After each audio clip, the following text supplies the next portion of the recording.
في تنفيذ الخطأ خارج منطقة الجزاء. اتلعبت كرة عالية خطيرة لحظية، جول! جول! الهدف الأول، الهدف الأول في هذه المباراة من محمد عبد الرحمن.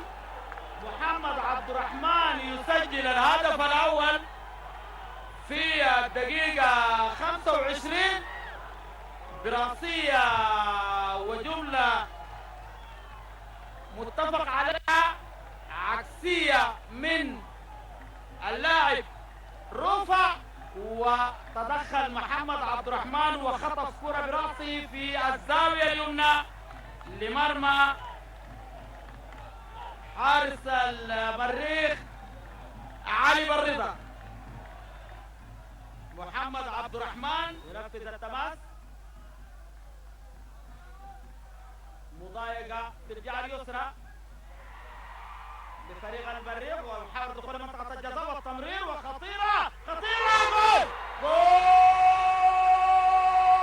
الهدف الثاني، عبد الرؤوف يسجل الهدف الثاني من لقطة داخل منطقة الجزاء، ومباشرة يضع الكرة في الشبكة ويسجل الهدف الثاني لصالح فريق الهلال، وهذه المرة في الدقيقة 29.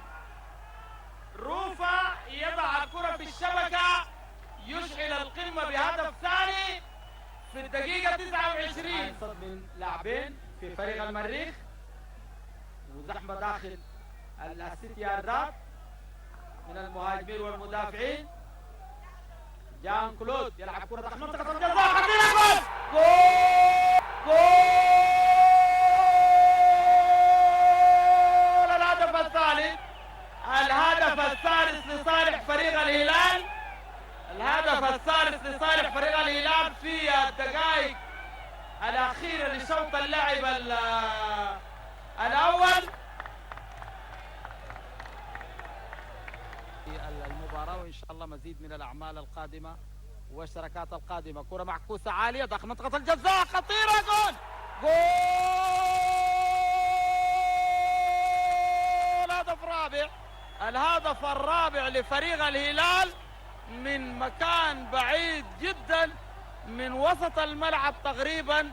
عبد الرؤوف يضع الكرة في الشبكة، يسجل الهدف الرابع لفريق الهلال في الدقيقة 39.